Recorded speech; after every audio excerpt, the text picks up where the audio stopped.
un préalable avec Bayle qui est utile peut-être, puisque le scepticisme de Bayle est un lieu commun de notre héritage culturel qui s'est imposé avec d'autant plus de facilité que ces ouvrages sont très difficiles à lire, très longs et très difficiles à lire. On veut qu'il y ait le lieu commun de notre héritage culturel veut qu'il y ait du scepticisme partout, non seulement en philosophie, en ontologie, mais aussi en morale, en histoire. Rien n'est certain, tout est relatif, donc il faut tolérer les opinions des autres. Quoi de plus simple, de plus naturel et de plus cohérent. Comme Bayle est un grand philosophe, il est cohérent avec lui-même et il tire toutes les conséquences de ses incertitudes. Chacun doit suivre sa conscience, c'est-à-dire sa raison. Or, qui peut juger qu'il a raison contre tel autre? Celui qui nous paraît avoir tort suit lui aussi sa conscience. Les droits de la conscience erronée s'imposent comme conclusion et suscitent le fameux paradoxe. Comment se comporter à l'égard de celui qui se croit en toute conscience obligé de persécuter les autres pour les convaincre qu'il a raison et qu'ils ont tort? Il est, certes, je donne ici une interprétation, enfin la lecture courante de Bayle, n'est-ce pas, que je mettrai en question par la suite.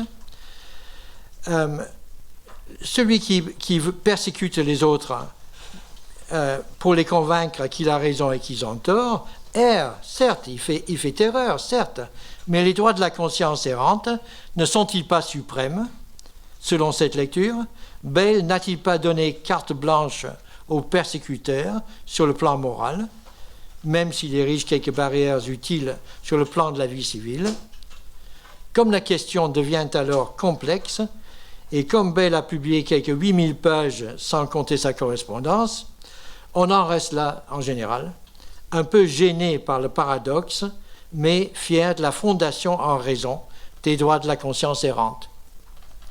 On est gêné par le fait que Bayle semble justifier la persécution des autres si on est sincèrement persuadé qu'on doit imposer sa foi aux autres. Et cela est regardé comme un paradoxe dans la pensée de Bayle. J'y reviendrai par la suite. Quant à la foi, ayant fondé en raison dans le commentaire philosophique les droits de la conscience, qu'elle soit errante ou non, Bayle déclare dans le dictionnaire que la foi chrétienne ne peut se fonder sur aucune raison, qu'elle est par nature aveugle. C'est la folie de la croix, mais qu'il y croit. Et après une longue période, 18e et 19e siècle, où il allait de soi, pour de mauvaises raisons sans doute, que cette profession de foi était insincère, on a mieux tenu compte de ses racines huguenotes, de sorte que la critique balance aujourd'hui entre ceux qui tiennent pour la sincérité de sa foi protestante, un peu hétérodoxe sans doute, et ceux qui tiennent ses protestations pour un masque utile. Je voudrais aujourd'hui mettre en avant le rationalisme moral de Bayle et la chronologie de ses écrits pour mettre en question ce profil traditionnel du sceptique tolérant, pour délimiter le domaine des droits de la conscience, pour dissiper le faux problème du persécuteur de bonne foi, pour analyser les termes dans lesquels il bannit l'athéisme de la cité, enfin, pour mieux saisir la contradiction entre le rationalisme moral du commentaire, où est fondée sa doctrine de la tolérance, et le fidéisme extrême du dictionnaire. Je vous ai donné donc une liste de citations. Je ne les utiliserai pas toutes parce que je n'aurai pas eu le temps de les lire, mais j'ai cru que c'était peut-être utile que vous ayez des textes de Bayle sous les yeux. J'en utiliserai un certain nombre au cours de mon exposé. Tout d'abord, donc, dans son cours de philosophie à Sedan, composé entre 1675 et 1677, Bayle donne déjà une forte expression à la primauté de la raison dans le domaine de la morale. Bien que le péché et fort obscurci la raison humaine, Dieu n'a pourtant point voulu permettre que sa lumière fût éteinte tout à fait. Il y a une certaine loi de la nature que les hommes entendent tous sans règle et sans précepte, et qui met de la différence entre le bien et le mal. Il y a donc, par rapport aux mœurs, quelques principes dont la lumière naturelle suffit pour connaître la vérité. Le rationalisme fonde ainsi son adhésion à une morale naturelle. Celle-ci est évidente par définition. Ce qui apparaît ici comme une pétition de principe marque la force de l'engagement de Bayle en faveur du rationalisme dans le domaine de la morale.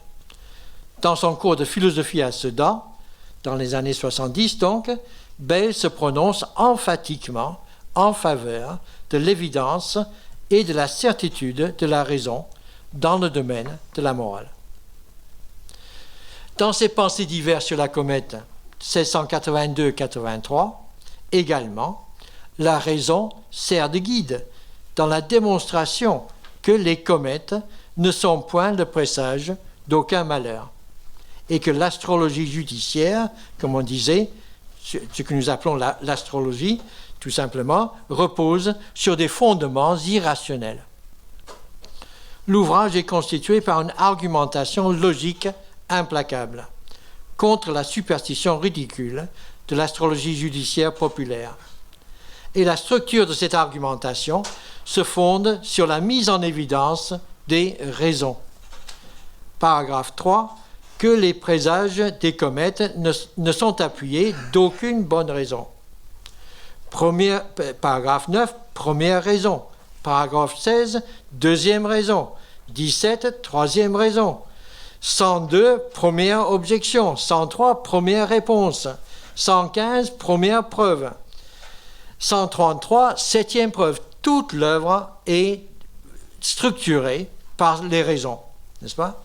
Sur l'évidence des raisons opposées aux objections, aux préjugés, aux suppositions gratuites, aux pétitions de principe des superstitieux. Surtout, remarquons qu'il lui suffit de montrer l'absurdité de telles croyances à l'aune de la raison pour la croire définitivement réfutée et ridiculisée. Ensuite, le commentaire philosophique de 1686 constitue une nouvelle expression du rationalisme dans le domaine de la morale. Bayle s'approprie le rationalisme de Malebranche, dont le traité de morale date de 1684, et il le présente de façon provocatrice comme une prise de position socinienne. À Dieu ne plaise que je veuille étendre ce principe autant que font les sociniens, mais s'il peut avoir certaines limitations à l'égard des vérités spéculatives, je ne pense pas qu'il doive en avoir aucune à l'égard des principes pratiques et généraux qui se rapportent aux mœurs. Je veux dire que, sans exception, il faut soumettre toutes les lois morales à cette idée naturelle d'équité qui, aussi bien que la lumière métaphysique, illumine tout homme venant au monde. Le recours à la raison dans ce domaine, comme dans tous les autres, est naturel et nécessaire. Deuxième citation, je sais bien, du commentaire donc, je sais bien qu'il y a des axiomes contre lesquels les paroles les plus expresses et les plus évidentes de l'écriture ne gagneraient rien, comme que le tout est plus grand que sa partie, que si deux choses égales en autre chose égale, les résidus en seront égaux, qu'il est impossible que deux contradictoires soient véritables, ou que l'essence d'un sujet subsiste réellement après la destruction du sujet. C'est cette formule qui suit qui me semble cruciale. Quand on montrerait 100 fois dans l'écriture le contraire de ces propositions, quand on ferait 1000 et 1000 miracles, plus que Moïse et les apôtres, pour établir la doctrine opposée à ces maximes universelles du sens commun, l'homme, fait comme il est, n'en croirait rien. Et il se persuaderait plutôt ou que l'écriture ne parlerait que par métaphore ou par contre-vérité, ou que ces miracles viendraient du démon, que de croire que la lumière naturelle fut fausse dans ses maximes. Il insiste longuement sur l'évidence rationnelle des premiers principes et assimile les principes de la morale aux axiomes logiques. Ainsi, le premier chapitre est intitulé « Que la lumière naturelle, ou les principes généraux de nos connaissances, sont la règle matrice et originale de toute interprétation de l'écriture, en matière de mœurs principalement. » Le lecteur est incapable de renoncer aux idées fournies par la lumière naturelle, sans renoncer à sa nature d'homme. De nombreux passages attestent que, pour Bayle, à cette époque, ni l'écriture, ni l'Église, ni les miracles ne peuvent rien contre les lumières évidentes de la raison. Cette lumière naturelle fonde nécessairement tous nos jugements. Le tribunal suprême et qui juge en dernier ressort et sans appel de tout ce qui nous est proposé est la raison, parlant par les axiomes de la lumière naturelle ou de la métaphysique. Ce rationalisme moral n'est pas en contradiction avec la religion chrétienne.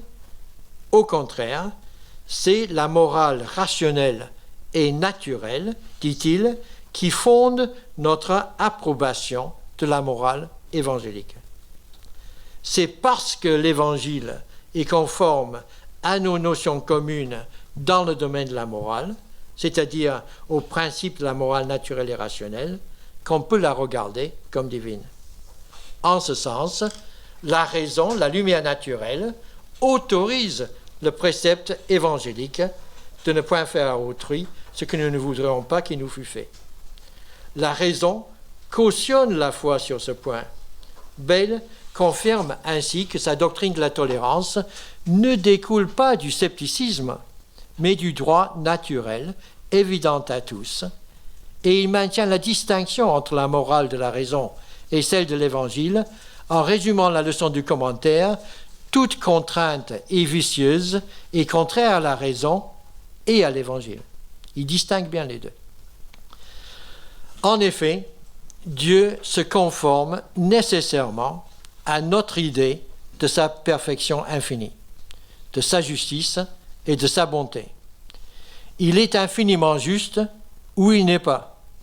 Il est infiniment bon ou il n'est pas. Aucun indice ici de pyrrhonisme. La raison est un guide sûr et fiable. Et c'est sur elle que se fonde notre jugement de la nature divine et de la doctrine biblique. Bayle adhère pleinement au rationalisme de Valérian Magni à l'époque du commentaire. Il rejette violemment une soumission de la foi qui nous inciterait à captiver notre entendement à l'obéissance de la foi, jusqu'à révoquer en doute, ou même à croire fausse en certains cas, la règle de juger que la nature nous a donnée. Car, et il cite sur ce point Valérian Magni, par cela même, on ruine la foi nécessairement. Adieu toute notre foi. Ce serait le plus épouvantable chaos et le pyrrhonisme le plus exécrable qui se puisse imaginer. Il conclut: il faut nécessairement en venir là, que tout dogme particulier, soit qu'on l'avance comme contenu dans l'Écriture, soit qu'on le propose autrement, est faux lorsqu'il est réfuté par les notions claires et distinctes de la lumière naturelle, principalement à l'égard de la morale. Il ne laisse là, évidemment, aucune place au scepticisme ou au pyrrhonisme. Si l'on entend par ce terme la doctrine selon laquelle la raison ne conduit à aucune certitude, mais est réduite à se questionner elle-même à l'infini, mettant en doute ses certitudes apparentes et même ses propres doutes. Le rationalisme moral fonde la doctrine de la tolérance. Celle-ci ne découle nullement de l'incertitude des connaissances des hommes, mais au contraire de la certitude évidente de la raison humaine, dans sa saisie du principe fondamental de la morale, de la règle d'or du respect d'autrui, d'où découle le respect des croyances. toute tentative d'empiéter sur la croyance d'autrui, de l'obliger par la force à abandonner ses convictions intimes, d'aller à l'encontre de la voie de sa conscience, est donc manifestement en contradiction avec le principe fondamental de la morale rationnelle et naturelle. Surtout, il faut prendre au sérieux la distinction qu'il impose entre les principes de la morale et les vérités spéculatives, dans la citation que j'ai donnée tout à l'heure. Les vérités spéculatives, autrement dit, entre les notions communes de la morale et les vérités particulières, comme il dit, les mystères de la doctrine chrétienne. Cette distinction est cruciale dans le commentaire philosophique. Elle confirme une observation des pensées diverses où Bayle souligne la futilité des questions spéculatives de la théologie, hors de la portée de la plupart des fidèles, et accorde avec force la primauté de la morale. Dans le domaine des notions communes, une même évidence s'impose à tous, et les principes de la morale sont assimilés aux notions communes, aux axiomes de la logique. L'ignorance de ces notions découle nécessairement, par définition, de la négligence ou de la malice. Elle est inexcusable. Ce sont ces termes. Dans le domaine des vérités particulières de la doctrine chrétienne, en revanche, chacun suivra sa conviction et on peut errer de bonne foi et innocemment. Autrement dit, ce sont des adiaphora. Bayle souligne ainsi la nécessaire concordance entre la raison et la foi sur le plan de la morale. Les autres articles de la doctrine sont relégués, pour ainsi dire, au domaine de l'éducation, de l'habitude, du goût et du zèle. On y croira si on veut y croire. On saisit ici l'importance de l'assimilation des principes de la morale aux axiomes de la mathématique. Il met ainsi ces principes à l'abri du doute. Ainsi, dans sa définition des droits de la conscience, Bayle désigne les articles de la foi pour lesquels nous n'avons aucun critère certain de vérité. Là où le doute est permis, chacun peut et doit suivre sa conscience en toute liberté. Mais cette incertitude n'atteint pas les principes évidents de la morale rationnelle et naturelle. Et cette liberté n'empiète pas sur l'obligation morale que ceux-ci imposent. Bayle tient donc les deux bouts de la chaîne. Il déclare dans ses premières œuvres l'accord de la raison avec la foi sur le plan de la morale. La raison autorise et légitime la foi dans les principes fondamentaux de la morale chrétienne. En même temps, il concède que les hommes tiennent à leur foi quant aux vérités spéculatives, ou vérités particulières, ou mystères, non pas par raison, mais par éducation et par habitude, par goût et par zèle. Je souligne ici l'essentiel, c'est qu'à l'époque du commentaire, 1686 donc, Bayle met en avant le seul champ, celui de la morale, où la foi se fonde en raison. Plus encore, s'il y avait désaccord entre la foi et la lumière naturelle de la raison dans ce domaine, la foi serait disqualifiée. Le rationalisme moral de Bayle, donc, ne fait aucun doute à mon sens. À la date de la composition du commentaire philosophique, Bayle est sous la protection d'Adrien Patz, un membre éminent du conseil municipal de Rotterdam, qui est républicain et arminien. Dans le commentaire philosophique, le rationalisme moral de Bayle s'accorde avec le rationalisme arminien de son patron. Comme il disait, patron à l'époque, protecteur, si vous voulez. Or, Patz meurt en 1685 et Bayle est désormais libéré de sa dette de reconnaissance. Cette période est aussi et surtout peut-être celle de la glorieuse révolution de 1788, qui a constitué sans aucun doute un véritable traumatisme pour Bayle, comme en témoignent ces deux publications anonymes, La réponse d'un nouveau converti en 1689 et le pamphlet très violent La vie important aux réfugiés de 1690. L'invasion de l'Angleterre par Guillaume III, motivée par des intérêts politiques et économiques, révèle le véritable caractère de la charité et de la tolérance professée par les réformés. La conversion catholique de Jacques II Stuart sert de prétexte à la réalisation des ambitions politiques du statutaire Guillaume III, et la cohorte des réfugiés huguenots lui emboîte le pas.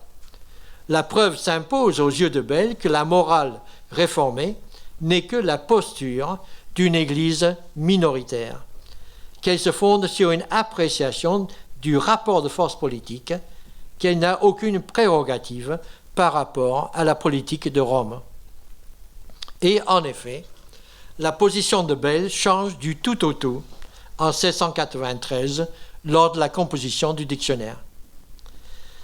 Dictionnaire historique et critique, n'est-ce pas? Première édition 1697 et l'ouvrage est paru en octobre 1696 et deuxième édition 1702.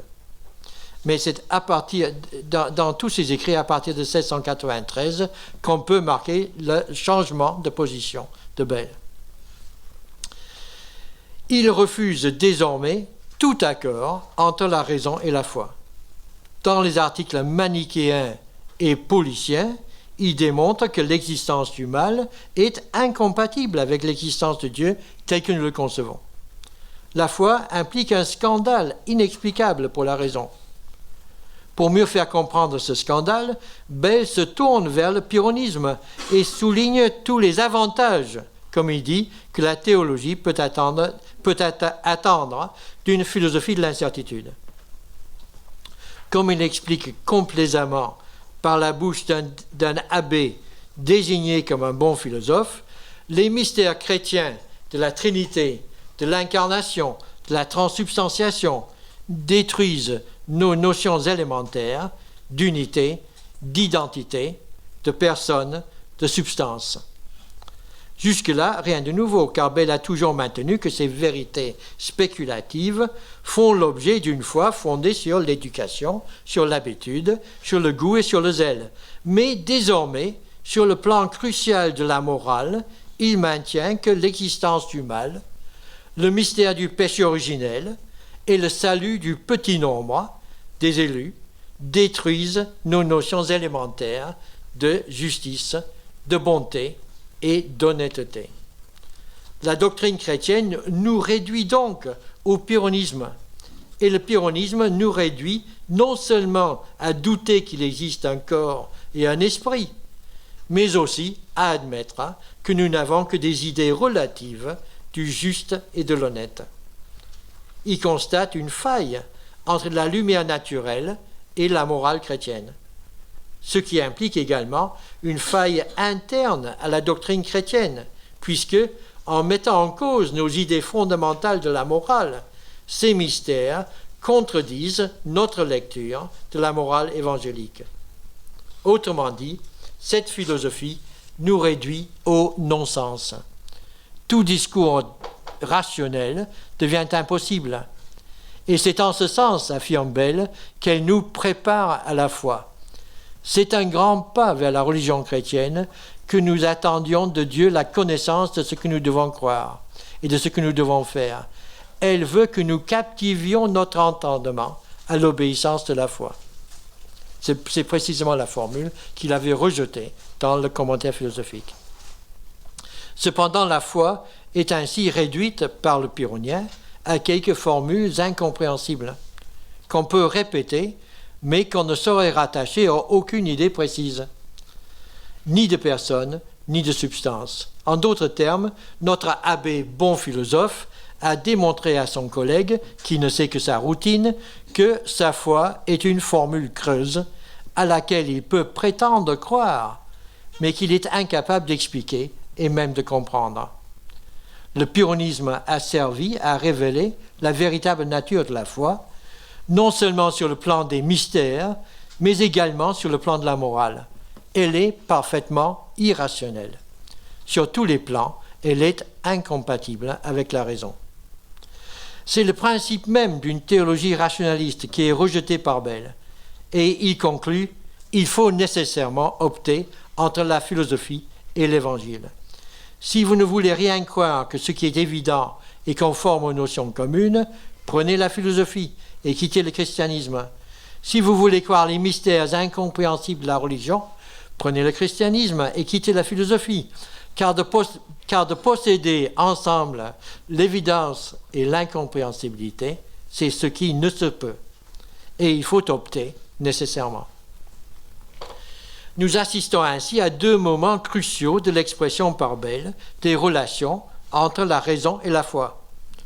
La foi est compatible avec la raison dans le domaine de la morale, selon les premiers écrits de Bayle, lorsqu'il est sous la protection de l'arménien Adrien Patz, après la mort du régent rotterdamois, après son expulsion de l'école illustre en 1693, après la désillusion que constitue pour lui la glorieuse Révolution, Bayle souligne l'opposition entre la raison et la foi. Elles sont absolument incompatibles. Il faut opter nécessairement. Mis en cause devant le consistoire de l'Église wallonne de Rotterdam, Bayle compose des éclaircissements qui constituent son plaidoyer contre les accusations dont le dictionnaire fait l'objet. Il ne suffit pas de croire, dit-il, par de douteuses raisons philosophiques au dogme de la religion, et il définit le mérite de la foi comme proportionnel à l'effort nécessaire pour surmonter les objections rationnelles. Le mérite de la foi devient plus grand à proportion que la vérité révélée qui en est l'objet surpasse toutes les forces de notre esprit. Et il en tire la conclusion logique: la foi du plus haut prix est celle qui, sur le témoignage divin, embrasse les vérités les plus opposées à la raison. Autrement dit, car Bayle revient inlassablement sur cette argumentation, l'appuyant de toutes les autorités possibles, de saint Paul à saint Évremont, bien loin que ce soit la propriété de ces vérités religieuses de s'accorder avec la philosophie, il est au contraire de leur essence de ne se pas ajuster avec ces règles. Il présente ainsi le fidéisme, le mystère, comme la seule défense solide de la foi. Les dogmes sont incompréhensibles à la raison, ils ont été révélés par Dieu, il faut donc les croire sans les comprendre. Ce faisant, il faut remarquer que Bayle adopte une défense très solide, tout simplement parce que cette définition de la foi volontaire et non pas rationnelle est précisément celle de son adversaire, Pierre Jurieu. La certitude de la foi, dit Jurieu, ne dépend pas de l'évidence des motifs. Toute concession à la raison dans la définition de la conviction religieuse lui apparaît, à Jurieu, comme un engagement sur le chemin du pyrrhonisme, du déisme et de l'athéisme. Bayle pousse cette doctrine fidéiste au paroxysme dans les éclaircissements. Cette défense est efficace. Les attaques du Jurieu s'enlisent car il peine à démontrer l'imposture de Bayle, quoiqu'il soit convaincu de l'insincérité du philosophe de Rotterdam. La procédure devant le consistoire de l'Église wallonne de Rotterdam s'arrête, elle aussi, et Bayle peut vaquer à la composition de ses dernières œuvres philosophiques. Or, loin d'y lire les fruits de la conversion soudaine de Bayle au fidéisme, on constate qu'il revient au rationalisme moral de ses premières œuvres. Et à ce rationalisme dont il vient d'affirmer dans le dictionnaire et dans les éclaircissements qu'il est incompatible avec la foi. De nouveau, désormais, Dieu se conforme nécessairement à notre idée de sa justice et de sa bonté. L'obligation de la loi morale est rationnelle et non pas volontariste. Elle n'est pas simplement imposée par la volonté divine. Par exemple, qu'on fasse abstraction de ce dogme-là, de l'existence de Dieu, qu'on le nie même, on ne laissera pas de juger que le cercle n'est point un triangle, qu'un sophisme est un mauvais raisonnement, que la conclusion d'un bon syllogisme est vraie si les deux prémices sont vraies, qu'il est digne de l'homme de se conformer à la raison, etc., que la trahison d'un ami est une mauvaise qualité morale et que la fidélité pour son ami est une bonne qualité morale. Bale s'attache à cette définition rationaliste de l'obligation morale, malgré les difficultés théologiques qu'elle suscite. En effet, s'il y a des propositions d'une éternelle vérité qui sont telles de leur nature, et non point par l'institution de Dieu, si elles ne sont point véritables par un décret libre de sa volonté, mais si au contraire il les a connues nécessairement véritables parce que telle était leur nature, voilà une espèce de fatum auquel Dieu, est assujetti. Voilà une nécessité naturelle absolument insurmontable, nécessité morale, bien sûr. Le statut attribué aux notions communes paraît poser une limite à la toute-puissance divine, mais, fidèle à Malebranche, Bale rejette la doctrine cartésienne de la création des vérités éternelles. De même que Dieu n'était pas libre de créer la matière, un homme, un cercle, sans leur donner leurs propriétés essentielles, de même, il n'aurait pas pu donner à l'homme une loi directement opposée au décalogue. Dieu ne saurait donc contrevenir à nos idées de sa justice et de sa bonté, idées qui sont érigées en critères de jugement sur la nature et sur l'action divine. La conscience reprend tous ses droits en tant que raison. C'est un jugement de l'esprit qui nous excite à faire certaines choses parce qu'elles sont conformes à la raison et qui nous détourne de quelques autres choses parce qu'elles sont contraires à la raison. Et les actes qui suivent ce jugement sont accompagnés de plaisir ou de peine selon leur conformité à notre idée du devoir moral. La morale n'est donc plus fondée sur l'autorité de l'écriture, mais sur la lumière de la raison, conformément au commentaire philosophique de 1686. S'il y a des règles certaines et immuables pour les opérations de l'entendement, il y en a aussi pour les actes de la volonté. Les règles de ces actes-là ne sont pas toutes arbitraires. Il y en a qui émanent de la nécessité de la nature et qui imposent une obligation indispensable. Et comme c'est un défaut de raisonner d'une manière opposée aux règles du syllogisme, c'est aussi un défaut de vouloir une chose sans se conformer aux règles des actes de la volonté. Il existe donc bien une morale naturelle et rationnelle, indépendante de la doctrine chrétienne. Bale revient à la position définie dans ses premiers écrits. Son lecteur doit donc saisir le poids de l'argumentation principale et ne pas se laisser distraire par les protestations emphatiques de circonstances. Dans les pensées diverses, Bale a démontré par A plus B que l'astrologie est une superstition ridicule parce qu'elle contredit la logique élémentaire. Dans le dictionnaire, il a démontré que la doctrine chrétienne contredit elle aussi la logique élémentaire. S'étant mis à l'abri du fidéisme, s'étant mis à l'abri grâce au fidéisme des éclaircissements, il compose ses derniers écrits où il réaffirme le rationalisme moral, le goût qui attachait légitimement le croyant à ses convictions sur les vérités spéculatives est désormais désigné comme un préjugé arbitraire, irrationnel et incompréhensible, un simple effet de l'éducation et de la coutume. Le zèle qu'il engendre est désormais désigné comme fanatisme. La foi apparaît dès lors comme un aveuglement, comme un effet de l'enthousiasme et du zèle.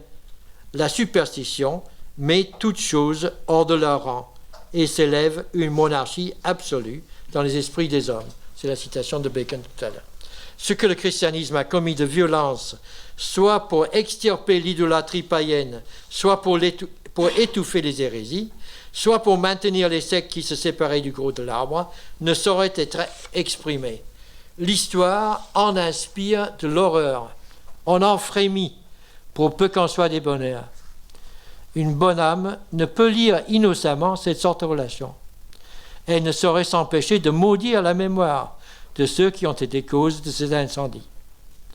Les dernières œuvres de Bale ridiculisent le goût comme un simple préjugé et expriment sans ambiguïté son rejet du zèle et de la superstition.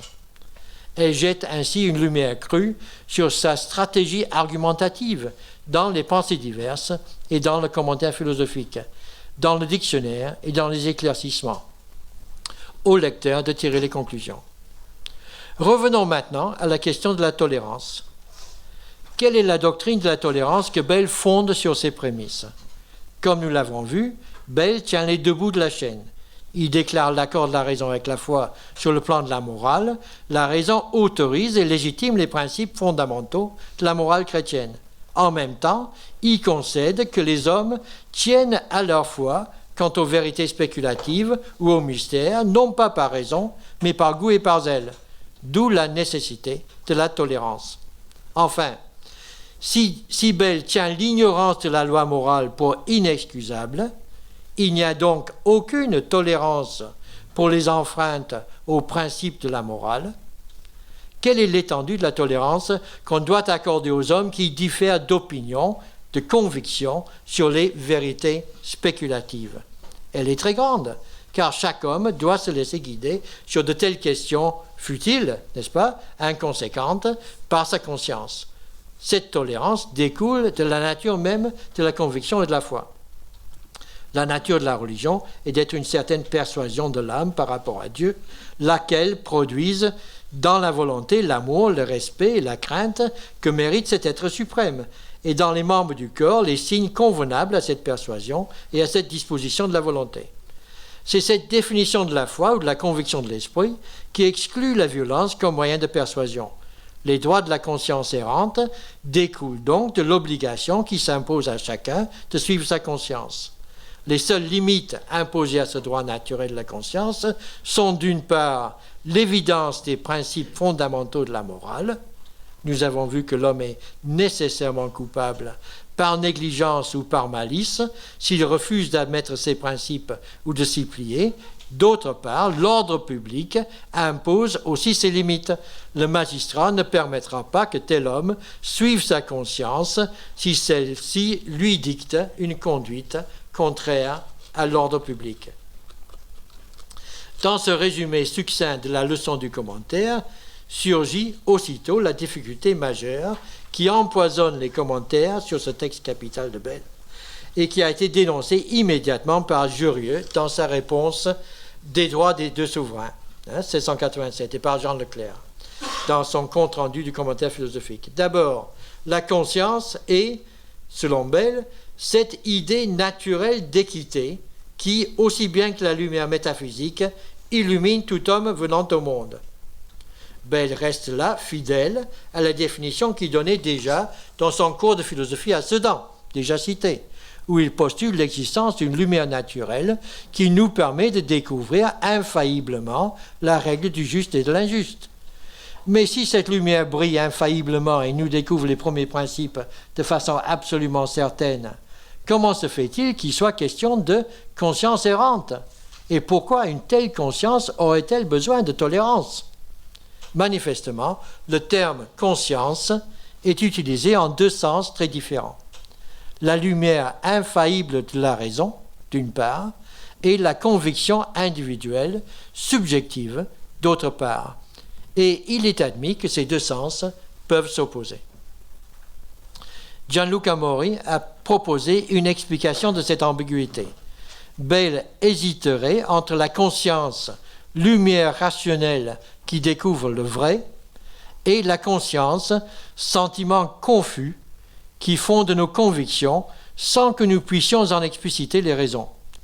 Et il propose une définition tirée du dictionnaire de Furetière pour appuyer ce double sens. Quelle est la source de cette ambiguïté? Et quel est le rapport entre ces deux sens du terme conscience? À mes yeux, l'ambiguïté découle naturellement de la distinction entre les deux domaines de la raison et de la foi. Dans le domaine de la morale, la raison saisit les principes de la certitude, dans la certitude de l'évidence. Dans le domaine des vérités particulières ou spéculatives, la raison est obscurcie par l'éducation, par l'habitude, par amour propre, par les passions, par le goût et par le zèle. Il n'y a aucune raison évidente de préférer telle interprétation du mystère, Trinité, incarnation, péché originel, rédemption, à telle autre. Chacun suit sa conviction. les consciences errent dans ce domaine selon la diversité des goûts, et cette diversité dans le domaine de la théologie est parfaitement indifférente quant au salut. Ces errements ne constituent pas une offense à Dieu, dit Bayle. On saisit ici la radicalité de la distinction proposée par Bayle entre les vérités évidentes et universelles de la morale et les vérités particulières de la théologie. Toutes les vérités particulières, les vérités proprement religieuses, sont reléguées au domaine des adiophoras, des vérités inutiles pour le salut. Seule la morale reste nécessaire, elle se suffit à elle-même. Bayle cherche à définir la tolérance. Il est capital de distinguer entre les trois niveaux de son analyse. Les principes de la morale perçus par la raison. Deuxièmement, la morale religieuse et l'autorité de l'Église. Troisièmement, l'autorité politique de l'État. La raison juge de la conformité de tel acte aux principes de la morale. L'Église juge de l'orthodoxie de la croyance. Le souverain politique juge de la compatibilité du comportement induit par telle croyance avec l'ordre civil. Bayle ne considère pas comme persécution le jugement porté par l'Église sur les doctrines et l'exclusion de tels hétérodoxes de la fréquentation de l'Église. On pense à l'exclusion de Spinoza ou d'Uriel d'Acosta, par exemple. Mais il y a beaucoup d'exemples dans l'Église catholique également, évidemment, et protestante également. Du côté de l'État, n'est pas considérée comme une faute l'interdiction par le souverain de telle ou telle croyance pour des raisons politiques conformes à la finalité de l'État, qui est de maintenir l'ordre social. C'est le principe huius regio, eius religio. Il n'est même pas besoin que le désordre créé par telle croyance soit réel. Le désordre peut subsister dans les peurs superstitieuses de la majorité, qui prend telle croyance en grippe et trouble l'ordre social dans sa persécution injuste de la minorité incriminée. On pourrait penser qu'il est du devoir du souverain de protéger ses citoyens s'ils sont injustement persécutés. On pense évidemment aux Huguenots ou aux Juifs. Mais le souverain peut juger qu'il n'arrivera pas à surmonter le désordre et que le plus court moyen de couper court aux troubles sociaux est d'exclure les croyants minoritaires. Cet acte politique est parfaitement légitime aux yeux de Bayle. Ce n'est pas un acte moral à ses yeux. Le roi en répondra devant Dieu, mais ce n'est pas en soi un acte de persécution. Il suffira, dit-il, que les minoritaires décampent, conformément à la parole du Christ, quand on vous persécutera dans une ville, fuyez en une autre. En effet, la persécution injuste dont les Huguenots ont été les victimes n'est pas l'exclusion, mais au contraire, l'interdiction de partir et l'obligation de se convertir. C'est la force exercée contre la conviction de leur conscience qui constitue la persécution que Bayle refuse. Persécution défendue justifiée par les catholiques au moyen de la parole du Christ contraint-les d'entrer, interprétée par saint Augustin. Bayle défend les droits de la conscience erronée afin d'éviter ce qu'il désigne comme une pétition de principe. J'ai le droit de vous persécuter parce que j'ai raison, et vous n'avez pas le droit de me persécuter parce que votre croyance est erronée. Dans ce contexte, on est surpris de constater qu'il exclut les athées de la tolérance fondée sur des critères de morale, c'est-à-dire ni sur le plan religieux, déterminé par les décisions de l'Église, ni sur le plan politique, déterminé par les décisions du souverain pour des raisons d'ordre social. Il pose le problème de la tolérance des athées sur le plan de la morale. Et il les exclut. C'est étonnant. Et d'ailleurs, quand j'ai abordé ce thème pour la première fois, mon but était tout simplement de saisir exactement ce qu'on veut dire dans le commentaire courant sur ce passage, que Bayle exclut les athées du bout des lèvres, ou par conformité publique. Qu'est-ce que cela signifie exactement? Il les exclut. C'est dans la deuxième partie du commentaire philosophique, chapitre 9, que Bayle pose la question de la tolérance des athées. Est-il juste de condamner les athées sur le plan moral, hein? Premièrement, il répond, on a coutume de le faire. Bonne réponse. Deuxième réponse, on a raison de le faire puisqu'ils enfreignent la loi qui interdit l'athéisme. Superbe réponse. Troisièmement, que le bras séculier fasse tout ce qu'il trouvera à propos. Et il conclut, je n'insiste pas sur cette réponse, je suis assuré que les lecteurs les plus pénétrants en sentiront d'abord toute la force. En effet, on en sent toute la faiblesse, puisqu'il fait semblant de résoudre par le recours à la loi et à la police une question qu'il avait posée sur le plan de la morale. Au passage, il met en question la conscience des athées et leur zèle pour les vérités célestes. Or, dans ses derniers écrits, il donne précisément à la conscience morale, c'est-à-dire à la raison de l'athée, un statut privilégié, puisqu'il est le seul à accomplir le bien sans espoir de récompense, uniquement parce qu'il perçoit le bien comme bien.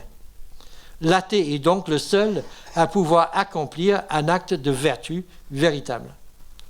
Concluons donc rapidement sur ce point. Le refus de l'athéisme se fonde sur un jeu de mots transparent.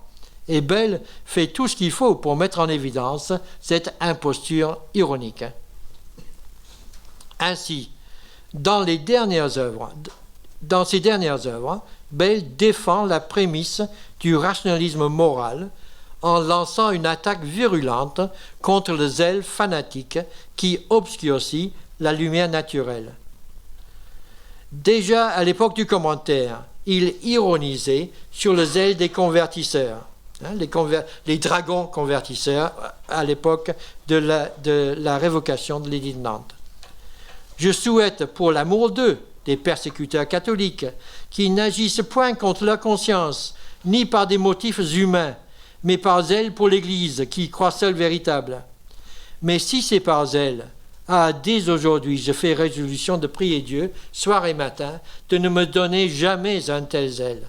J'aimerais mieux de l'indifférence qu'un zèle ou qu'une dévotion qui me ferait faire tant de choses contraires aux idées de l'équité.